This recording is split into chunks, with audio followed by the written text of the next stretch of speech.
Assalamualaikum warahmatullahi wabarakatuh. Perkenalkan, nama saya Abdul Hafiz Damara dengan NIM 103231118.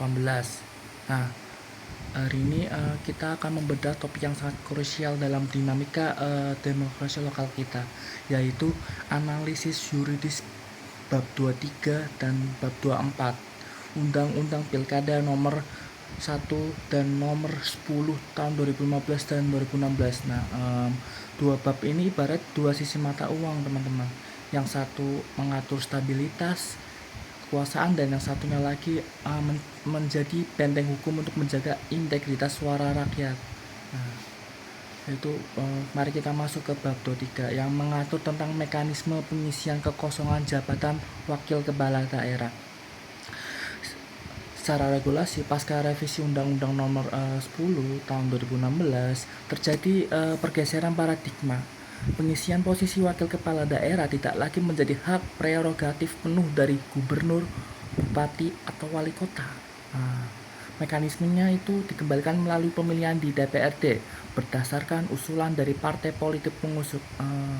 Lalu dari kacamata hukum itu ini adalah langkah positif untuk menjaga fungsi check and balance. Tetapi secara praktis aturan ini menyisakan celah kelambatan jika hubungan kepala daerah dan partai pengusung mengalami disharmoni. Proses pengusulan dua nama calon seringkali berjalan sangat lambat sehingga terjadi kekosongan jabatan yang berlarut-larut. Selain itu, undang-undang membatasi bahwa pengisian kekosongan ini hanya bisa dilakukan jika sisa masa jabatan lebih dari 18 bulan. Mengapa? Karena angka 18 bulan adalah batas rasional agar pejabat baru memiliki waktu yang cukup untuk bekerja sehingga ongkos politik yang dikeluarkan tidak terbuang sia-sia. Nah, terus kali ini selanjutnya mari kita lihat instrumen pedang dari undang-undang ini, yaitu bab 24 tentang ketentuan pidana.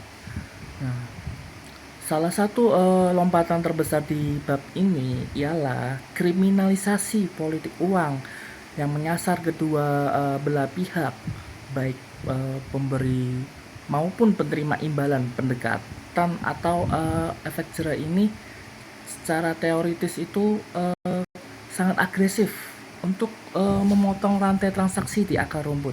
Namun ada tantangan besar di lapangan. Jadi penegakan hukum atas pasal politik uang kerap membentur tembok pembuktian yang rumit. Nah, kita itu butuh pembuktian material yang kaku untuk membuktikan unsur dengan sengaja. Akibatnya banyak kasus yang kadaluarsa sebelum sempat diproses.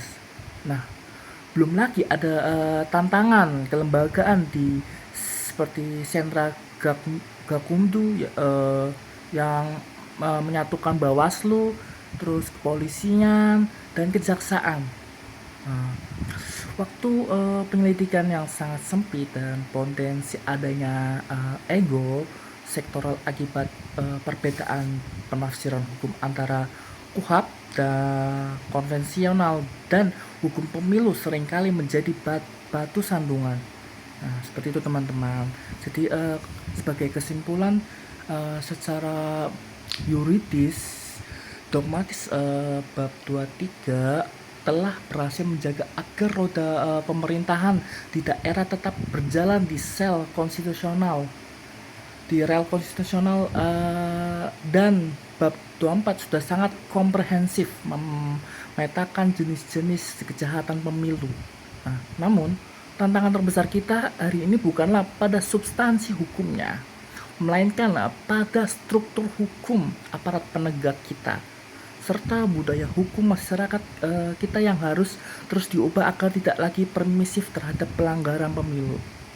Nah, sekian, terima kasih. Saya Abdul Hafiz Damara, mohon undur diri.